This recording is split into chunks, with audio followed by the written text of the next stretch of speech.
Hi friends, welcome to drama queen channel.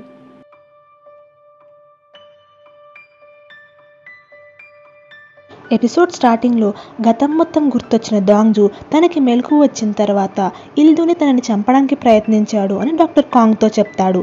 ఇక్కడేమో ఇల్దూ సాంగ్తో ఆ రోజు వాళ్ళు ముగ్గురు చనిపోయారు, నా అదృష్టం కొద్దీ నేను ఒక్కడనే బతికాను అని అబద్ధం చెప్తాడు. ఆ రోజు ఏం జరిగింది అంటే ట్రక్ డ్రైవర్ ఇలా ఇల్దూ దగ్గరికి వచ్చి ఇలా సున్హో, దాంగ్జూ అదేనండి సొంగ్హ్యున్ ఇద్దరు బయాలజికలీ రిలేటెడ్ అన్న డాక్యుమెంట్ చూపించిన తర్వాత ఇంకా మిగతాది నిన్నే చూసుకోమని చెప్పారు అని చెప్పి అక్కడ నుండి వెళ్ళిపోతాడు. ఆ ట్రక్ డ్రైవర్ అడ్మినిస్ట్రేటరే అనమాట.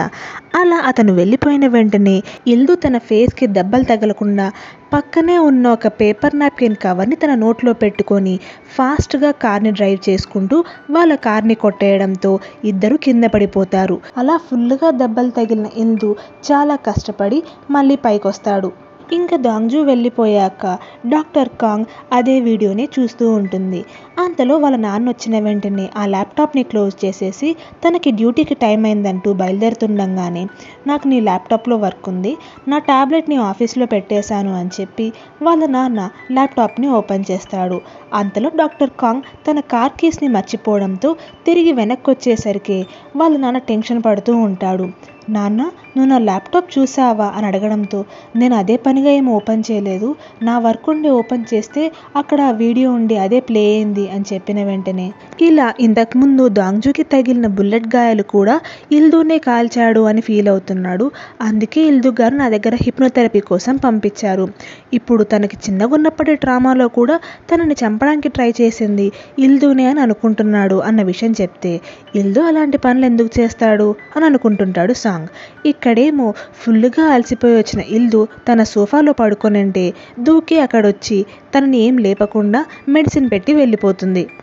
అలా ఇల్దూ కలలో అందరూ బయటికి వచ్చి ఇల్దూ ఇప్పుడు చైర్మన్ అయినందుకు కంగ్రాచులేట్ చేస్తూ ఉండంగానే చిన్నగా ఉన్నప్పుడు తను చంపేసిన సొంగ్హ్యున్ అక్కడ కనిపించడంతో ఆ పిల్లోడిని ఫాలో అవుతూ వెళ్తుంటే ఎదురుగా దాంగ్జూ వచ్చి నిలబడినట్టు కలొస్తుంది. అలా ఉలికిపడి లేచిన ఇల్దూకి ఇప్పుడు నిజంగానే ఎదురుగా దాంగ్జూ కూర్చొని ఉంటాడు. అయినా నీకు మేనర్స్ లేదా, ఎన్నిసార్లు పర్మిషన్ లేకుండా ఈ రూమ్లోకి వస్తావు అని ఇల్దూ అరుస్తుంటే మీ వైఫ్ పర్మిషన్ తీసుకొనే వచ్చాను, ఆమె ఇక్కడ వెయిట్ చేయమని చెప్పింది, ఇంకా మిమ్మల్ని లేపుతాను అని అంటే నేనే వద్దన్నాను, ఇది చూడండి అంటూ ఒక ఫైల్ని ఇస్తాడు. అందులో వీళ్ళ కార్ యాక్సిడెంట్కి సంబంధించిన న్యూస్ ఆర్టికలే ఉంటుంది. అది చూయించి ఈ యాక్సిడెంట్లో ఒకటి సున్హో గారు, ఇంకొకటి మీరైతే మీతో పాటు ఆ యాక్సిడెంట్లో ఉన్న ఆవిడెవరు అని అడిగితే ఆమె పేరు గాంగ్వాన్ అని చెప్తాడు. అలా వీళ్ళందరూ చిన్నగా ఉన్నప్పుడు కాలేజ్ టైంలో చాలా మంచి ఫ్రెండ్స్ అన్న విషయం చెప్పి నా షెడ్యూల్ చాలా బిజీగా ఉంది, నువ్వు బయలుదేరు, అండ్ ఆల్సో ఈ ఆర్టికల్ని ఎన్నాంకి తీసుకెళ్ళి చూయించి చాలా క్లియర్గా చెప్పు నేను వాళ్ళ నాన్నని చంపలేదు అని అంటే అదే కదా, అంత కఠినమైన నిజాన్ని తనకి చెప్తే బాధపడుతుంది కదా, నేను చెప్పనులేండి అని అంటాడు. ఎందుకు పిచ్చి పిచ్చిగా వాగుతున్నావు, నువ్వు న్యూస్ ఆర్టికల్లో చూసిందే నిజం అని అన్న వెంటనే దాంగ్జూ తన దగ్గరున్న ఇంకొక కవర్ని తీసుకొని అచ్చం ఆ యాక్సిడెంట్లో ఇల్దూ ఎలా అయితే తన నోట్లో దెబ్బలు తగలకుండా ఆ పేపర్ నాప్కిన్ కవర్ని పెట్టుకుంటాడు అలాగే ఇప్పుడు పెట్టుకొని వెనక్కెళ్ళి చాలా ఫాస్ట్గా ఇల్దూ దగ్గరికి పరిగెత్తుకుంటూ వస్తాడు. వెంటనే అసలు నువ్వేం చెప్పాలని ప్రయత్నిస్తున్నావు అంటూ అరిస్తే ఆ రోజు రాత్రి మీరే కదా ఇలానే చేశారు, కార్ని అంత ఫాస్ట్గా తీసుకొచ్చి ఇక్కడ ముందున్న కార్ని ఆ కొండలోయలోకి తోసేశారు, అలా మీరు వస్తుండగా నన్ను కళ్ళల్లో కళ్ళు పెట్టి చూశారు అని అన్న వెంటనే అసలు నువ్వెవరు అని అడుగుతాడు. ఆ రోజు యాక్సిడెంట్లో బ్యాక్ సీట్లో కూర్చున్న పిల్లవాడిని నేనే, అంకుల్ ప్లీజ్ నన్ను కాపాడండి అని నిన్ను ఎన్నిసార్లు అడిగాను కానీ నువ్వు వినిపించుకోలేదు అని అన్న వెంటనే ఆ రోజు రాత్రి దాంగ్జూ ఇప్పుడు ఎలా అయితే చెప్పాడో ఆ అబ్బాయి అలాగే అరిచాడు అన్న విషయాలన్నీ ఇల్దూకి గుర్తొస్తుంది. దాంతో దాంగ్జూ తన దగ్గరున్న ఆ రబ్బర్ బ్యాండ్ని చూపిస్తాడు. ఆ రోజు రాత్రి సొంగ్హ్యున్ తలకి అదే రబ్బర్ బ్యాండే ఉంటుంది.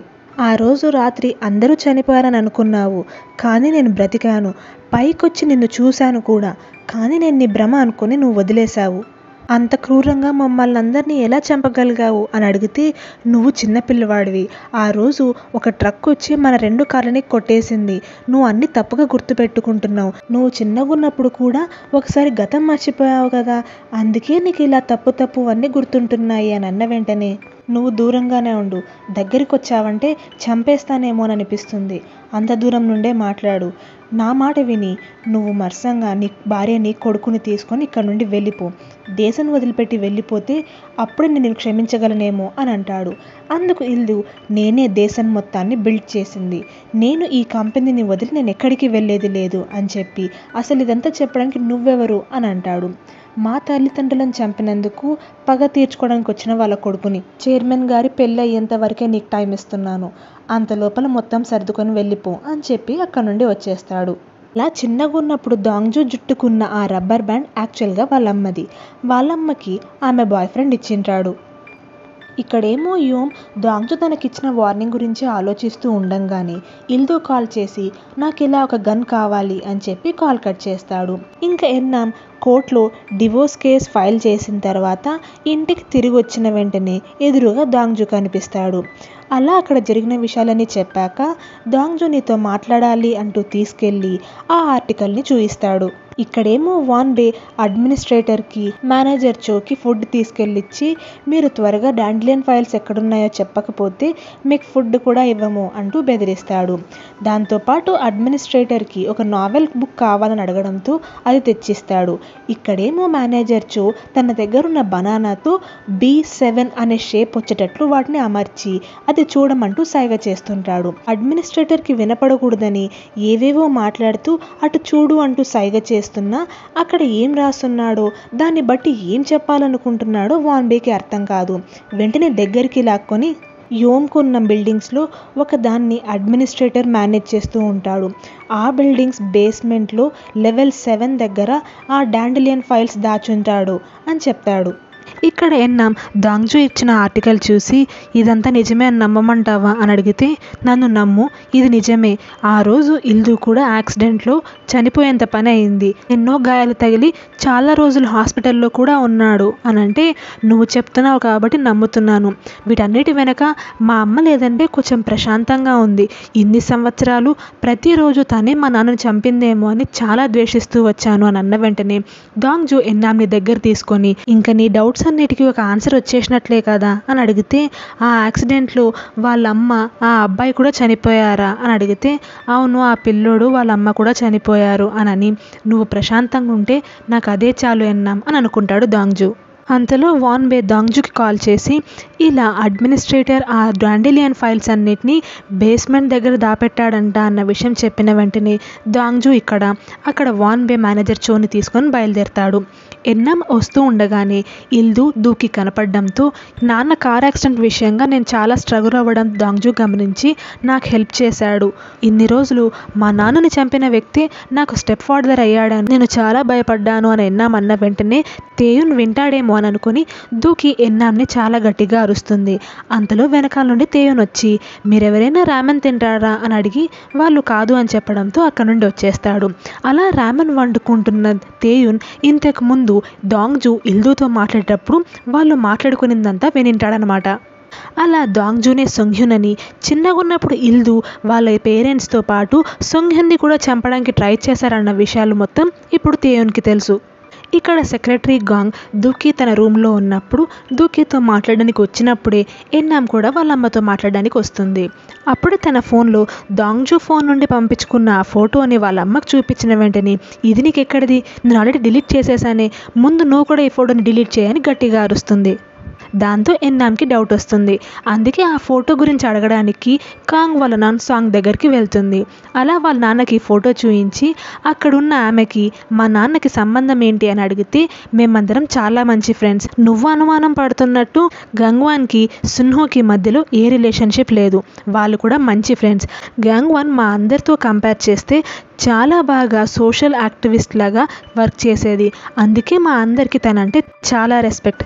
మరి మా నాన్న ఎత్తుకున్న ఆ అబ్బాయి ఎవరు, తన కొడుకేనా అని అడిగితే నీకు ఇవన్నీ ఎవరు చెప్పారు, ఆ పిల్లోడు గాంగ్వాన్ కొడుకు, మీ నాన్నకి ఆ పిల్లోడికి ఏ సంబంధం లేదు, మీ నాన్న కొడుకు కాదు, ఇవన్నీ మీ అమ్మ చెప్పిందా, అనవసరంగా ఇన్ని సంవత్సరాలు ఇలాంటి పిచ్చి పిచ్చివని నమ్ముతూ ఉండిందా మీ అమ్మ, నేను మీ అమ్మతో మాట్లాడి చెప్తాను అని అంటూ ఉండగానే ఖచ్చితంగా కాదు కదా అంటే ఖచ్చితంగా లేదు, ఈ ఫోటో నీ దగ్గరికి ఎలా వచ్చింది అని అడిగితే దాంగ్జూ దగ్గర ఈ ఫోటో ఉండింది, అది తనకి బై మిస్టేక్ దొరికిందంట అని చెప్పిన వెంటనే ఈ ఫోటో కాపీ ఒకటే ఉంది, అది నా దగ్గరే ఉంది, దాంగ్జుకి ఎలా దొరికింది అని ఆలోచిస్తూ ఉండంగానే చిన్నగా ఉన్నప్పుడు ఆ అబ్బాయి పాకెట్లో ఇలాంటి ఫోటో కాపీనే ఒకటి ఫస్ట్ పెట్టింటాడు కదా, ఆ విషయం గుర్తొస్తుంది. ఇప్పుడు యోమ్ దగ్గరికి ఇల్దు వెళ్ళి నాకు గన్ కావాలి, ఇలా దాంగ్జు తను గ్వాంగ్వాన్ కొడుకు అన్న విషయం చెప్తున్నాడు అంటే అందుకు ప్రూఫ్ ఏంటి, ఆ రోజు ఆ అబ్బాయి చనిపోయాడు కదా అని అన్న వెంటనే లేదు, తనకి ఆ రోజు యాక్సిడెంట్లో జరిగిన ప్రతి విషయం గుర్తుండి ఇప్పుడు అవన్నీ నాకు తిరిగి చెప్తున్నాడు, పైగా తను వాళ్ళ నాన్న కొడుకు అని, తను మమ్మల్ని ఈ కంపెనీ నుండి వెళ్ళిపోమ్మని చెప్తున్నాడు అని అన్న వెంటనే వాడిని త్వరగా చంపేయాలి, కానీ ఇప్పుడు వాడి చేతిలో 2 ట్రిలియన్ ఉన్నాయి, అవి వాడే మేనేజ్ చేస్తున్నాడు, మరి ఇప్పుడు వాడిని చంపేస్తే పెద్ద న్యూస్ అవుతుంది అని యోమ్ అన్న వెంటనే అయితే వాడి దగ్గర ఉన్నట్లాంటి గన్నే నాకు ఇవ్వండి. ఎన్నాంకి తన అన్న అవుతున్నాడన్న విషయం తెలుసుకున్న వెంటనే అది భరించలేక దాంగ్జు సూసైడ్ చేసుకున్నట్లు ఫ్రేమ్ చేద్దాము అని చెప్పిన వెంటనే ఇలాంటి టఫ్ సిచ్యువేషన్స్లో నువ్వు చాలా బోల్డ్ మూవ్స్ తీసుకుంటావు అంటూ యోమ్ ఇల్దుని మెచ్చుకుంటాడు. చైర్మన్ భార్యగా యాంగ్సు ఎంటర్ అయ్యేంత వరకు మనకు దాంగ్జుతో పనుంది, ఆ తర్వాత వాడిని ఎప్పుడు చంపేయాలి అనేది మనం డిసైడ్ చేసుకుందాము అని అనుకుంటాడు. ఇక్కడేమో మేనేజర్ చోని తీసుకొని వాన్ బే దాంగ్జు ఇద్దరు అడ్మినిస్ట్రేటర్ చూసుకునే బిల్డింగ్ దగ్గరకు వచ్చిన వెంటనే అక్కడ సెక్యూరిటీ మీకు యాక్సిడెంట్ జరిగిందా, అడ్మినిస్ట్రేటర్ కూడా అయ్యిందా, ఇప్పుడు ఎలా ఉన్నారు అని కనుక్కోవడంతో మాకు కొంచెం టైం కావాలి క్యూర్ అవ్వడానికి, మాకు ఇంకా ట్రీట్మెంట్ జరుగుతుంది, కీస్ ఇవ్వండి అంటూ తీసుకొని అక్కడ నుండి వచ్చేస్తారు. అలా బేస్మెంట్లోకి వెళ్ళిన తర్వాత అక్కడున్న ఒక వుడెన్ బాక్స్ని చూపించి అందులోనే ఉండింటాయి అని మేనేజర్ చో అనడంతో దాన్ని పగలగొట్టి ఓపెన్ చేస్తారు, కానీ అది మొత్తం ఎంటీగానే ఉంటుంది. దాంతో కావాలనే మేనేజర్ చో వీళ్ళకి అబద్ధాలు చెప్పాడని వీళ్ళకి చాలా కోపం వస్తుంది. అదే టైంలోనే ఇక్కడ అడ్మినిస్ట్రేటర్ దగ్గరికి గుహు వాళ్ళ మనుషులు వెతుక్కుంటూ వస్తారు. ఇంకా వీళ్ళు మేనేజర్ చోని వెనక్కి తీసుకొచ్చేటప్పుడు నీకు ఒక్క ముద్ద అన్నం కూడా పెట్టాము, అడ్మినిస్ట్రేటర్తో ఎలాగో అలాగ డీల్ చేసుకొని ఆ డాండ్రియన్ ఫైల్స్ ఎక్కడున్నాయో చెప్పాల్సిన బాధ్యత నీదే అని బెదిరిస్తూ ఉంటారు. తీరా తీసుకొచ్చాక అక్కడ చూస్తే లాక్స్ ఓపెన్లోనే ఉంటాయి. అడ్మినిస్ట్రేటర్ తలుపు కూడా లాక్ ఓపెన్ చేసి ఉండడంతో పరిగెత్తుకుంటూ లోపలికి వెళ్ళేసరికి అక్కడ అడ్మినిస్ట్రేటర్ ఉంటాడు, పక్కన ఒక బ్లేడ్ పడిపోయి ఉంటుంది. దాంతో అక్కడే ఉన్న నావెల్ బుక్ కనిపించిన వెంటనే దాన్ని తీసుకొని చూస్తాడు. ఓపెన్ చేస్తే అతను డాండిలియన్ ఫైల్స్ని ఎక్కడైతే దాపెట్టాడో దాన్ని మ్యాప్ లాగా గీసింటాడు. ఇంకా దాంగ్జు వాన్ బే ఇద్దరు అదే చోటికే వెళ్ళి డాండిలియన్ ఫైల్స్ని కనుక్కుంటారు. అవి తీసుకొచ్చి వాళ్ళ హ్యాకింగ్ ఫ్రెండ్కి అప్పచెప్పి అందులో ఉండే ఆడియో ఫైల్స్ మొత్తాన్ని రీడింగ్ స్క్రిప్ట్ లాగా మార్చి ఇవ్వమని చెప్తాడు. సరే అని అనిన తర్వాత వాళ్ళందరూ ఆ రోజు నైట్ పార్టీ చేసుకుందాం అనుకుంటారు. ఇంకా నెక్స్ట్ డే సీన్లో వీళ్ళందరూ వెయిట్ చేస్తూ ఉండంగానే అక్కడికి సోను వస్తాడు. వాళ్ళ ఇద్దరు అక్కల్ని పలకరించి ఎన్నాం తేయంతో నేను మీకు అంకుల్ అవుతాను కాబట్టి నన్ను అంకుల్ అని పిలిచామని చెప్పి వాళ్ళ బావల్ని కూడా పలకరిస్తాడు. అంతలో అక్కడికి యోమ్ గుహు ఇద్దరు వస్తారు. ఇంకా బయలుదేరదామా అని అన్న వెంటనే అందరూ కలిసి వెళ్తారు. వాళ్ళందరూ ఆ రోజు చైర్మన్ వెడ్డింగ్ని అటెండ్ అవ్వడానికి వచ్చింటారనమాట. కానీ గుహు యోమ్తో పాటు రాకుండా ఎక్కడికో వెళ్ళిపోతాడు. దాంగ్జు చైర్మన్ని యాంగ్సుని ఇద్దరిని లిమోజిన్లో తీసుకొచ్చింటాడు. కానీ చైర్మన్ మాత్రం బయటికి రానంటే రాను, నాకు ఇష్టం లేకుండా ఈరోజే పరిచయమైన ఒక ఆమెని పెళ్లి చేసుకోమంటే నేను ఎందుకు పెళ్లి చేసుకుంటాను అంటూ గొడవ చేస్తుంటే దాంగ్జు నచ్చజెప్పడానికి పోతుంటే యోమ్ దాంగ్జుని పక్కకి తోసేసి సోనుని తీసుకొని నువ్వు కూర్చో అని చెప్పి తను కూడా ఎక్కి కూర్చొని ఇలా నేను యోమ్ని, నన్ను గుర్తుపట్టారా అన్న వెంటనే గుర్తొచ్చావు యోమ్ అని అంటాడు. ఇతను మీ కొడుకు సోను, ఇతనంటే మీకు చాలా ఇష్టం కదా, ఇతనితో పాటు మీరు ఉండాలంటే బయట మీరు ఇప్పుడే కలిసినారు చూరు, ఆమెని మీరు పెళ్లి చేసుకోవాలి అని నచ్చ చెప్తాడు. అలా చైర్మన్ ఆమెను పెళ్లి చేసుకోవడానికి రెడీ అవుతాడు. అంతలో గుహు ఇల్దుకి మీరు అడిగిన వస్తువుని మీ కార్లో పెట్టేశాను అంటూ ఫోటో తీసి పంపించింటాడు. ఇంటికి వచ్చేసాక సెక్రటరీ గాంగ్తో ఇలా తాతయ్య తను ఫస్ట్ టైం కలిసిన ఆవిడని ఈరోజు పెళ్లి చేసుకున్నాడంట అని చెప్పి వెళ్ళిపోయిన వెంటనే అవునా మళ్ళీ చైర్మన్ గారు మర్చిపోయారా అని అడిగితే ఎన్నాం అవును అని చెప్తుంది. అలా చైర్మన్ యాంగ్సు ఇద్దరు హోటల్ రూమ్లోనే ఉంటున్నారు. వాళ్ళకి తోడుగా ఉండడానికి గూకి దోసు కూడా అక్కడే ఉంటున్నారు. దాంగ్జుకి ఫుడ్ తీసుకెళ్తాను ప్యాక్ చేసి ఇవ్వండి అని చెప్పి ఎన్నాం అక్క నుండి వెళ్ళిపోతుంది. వెంటనే గాంగ్ దూకికి కాల్ చేసి నా రూమ్కి అర్జెంటుగా రా అని చెప్తుంది.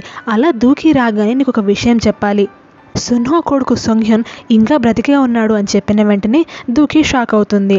ఇక్కడేమో ఇల్దూకి వాళ్ళు పంపించిన వస్తువు అదేనండి గన్ని తీసుకొని చెక్ చేసుకుంటాడు.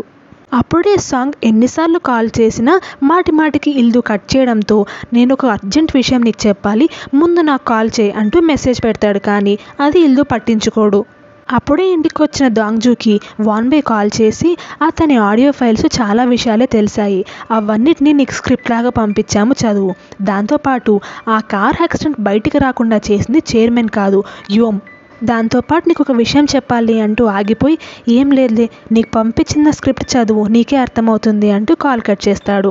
దాంగ్జూకి ఆల్రెడీ తన పేరు మీద ఒక కొరియర్ వచ్చింటుంది, అదేమై ఉంటుంది అని ఓపెన్ చేసి చూస్తాడు. ఇప్పుడు సీన్లో దాంగ్జూ వాన్బే పంపించిన స్క్రిప్ట్ని చదువుతూ ఉంటాడు.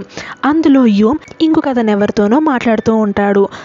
అలా వాళ్ళ మాటల్లో ఇల్దు తన ఫ్రెండ్ని, తన లవర్ని అండ్ ఆల్సో తన సొంత కొడుకుని కూడా చంపేశాడు అన్న విషయం చెప్పిన వెంటనే, ఈ విషయం బయటికి రానివ్వకుండా చూసుకో, ఇల్దు తన కొడుకునే చంపేశాడన్న విషయం తనకి తెలీదు అని అంటే, అవునా అని తను షాక్ అవుతాడు. ఇల్దు తన గర్ల్ ఫ్రెండ్ గ్వాంగ్వాన్ ప్రెగ్నెంట్ అయిందన్న విషయం తెలిసిన వెంటనే ఆ ప్రెగ్నెన్సీ కంటిన్యూ చేయడం ఇష్టం లేదని చెప్పడంతో ఆ పిల్లోడిని సీక్రెట్గా వాళ్ళ అమ్మ కనింటుంది. కాబట్టి ఇల్దుకి సొంగ్హ్యున్ తన సొంత కొడుకు అన్న విషయం తెలీదు అని చెప్పడంతో అది చదివిన దాంగ్జూ చాలా షాక్ అవుతాడు. దాంతోపాటు సాయంత్రం దాంగ్జూ పేరు మీద ఒక డాక్యుమెంట్ ఏదో కొరియర్ వచ్చిందని చెప్పాను కదా, అవి యాక్చువల్గా DNA టెస్ట్ రిజల్ట్స్ అన్నమాట. అందులో దాంగ్జూ ఇల్దు సొంత కొడుకు అని వచ్చింటుంది. ఇంకా దాంగ్జూ అది చదివిన వెంటనే చాలా షాక్ అవుతాడు. అంటే తను ఎప్పటి నుండో అనుకుంటున్న సున్హో కొడుకు కాదన్న విషయం అర్థమవుతుంది. అంతలో వాళ్ళ నాన్న ఇల్దు కాల్ చేస్తాడు. ఈరోజు సాయంత్రం మనం ఒక చోట కలుసుకుందామని అనుకున్నాము, మర్చిపోలేదు కదా అని అడిగితే, మీరు నన్ను సారీ అడుక్కోవడానికి ఒక్క ఛాన్స్ అడిగారు, నేను దాన్ని ఎలా మర్చిపోతాను, వస్తాను అని చెప్పి కాల్ కట్ చేస్తాడు. అలా ఇల్దు ఆల్రెడీ అక్కడికి వెళ్ళి వెయిట్ చేస్తూ ఉండంగానే దాంగ్జూ అక్కడికి వస్తాడు. అలా దాంగ్జూని గుహు గమనిస్తూ ఉంటాడు, ఇల్దుని యోమ్ గమనిస్తూ ఉంటాడు. దాంగ్జూ ఇల్దు దగ్గరికి వచ్చిన వెంటనే ఇల్దు దాంగ్జూని కాల్ చేస్తాడు. దాంతో దాంగ్జూ కింద పడిపోతాడు. ఇదంతా CCTV ద్వారా చూస్తున్న యోమ్ చాలా ఎంజాయ్ చేస్తుంటాడు. వెంటనే ఇల్దుకి కాల్ చేసి, దాంగ్జూని చంపకు, తను నీ కొడుకు అని చెప్పి కాల్ కట్ చేసేస్తాడు. ఇల్దు ఏం విన్నాడో, అక్కడ ఏం జరుగుతుందో ఏం అర్థం కాదు. ఇంకా దాంగ్జూ దగ్గరికి వెళ్ళేసరికి దాంగ్జూకి మెలకు వస్తుంది. లేచి, నేను ఇంకా చనిపోలేదు కదా నాన్నగారు, నన్ను చంపేయండి అని అంటాడు. ఏంటి అన్న షాక్లో ఉంటాడు ఇల్దు. ఇప్పుడు ఇల్దు ఏం చేస్తాడు, దాంగ్జూని కాపాడుకుంటాడా లేక తనకు దేశన్ కంపెనీకి మధ్యలో అడ్డుగా వస్తున్నాడు అని దాంగ్జూని కొడుకు అని కూడా చూడకుండా చంపేస్తాడా అనేది మనం నెక్స్ట్ ఎపిసోడ్లో చూద్దాం. Thanks for watching. మీకు మా వీడియో నచ్చినట్లయితే ప్లీజ్ మా ఛానల్ని సబ్స్క్రైబ్ చేయండి. Thank you.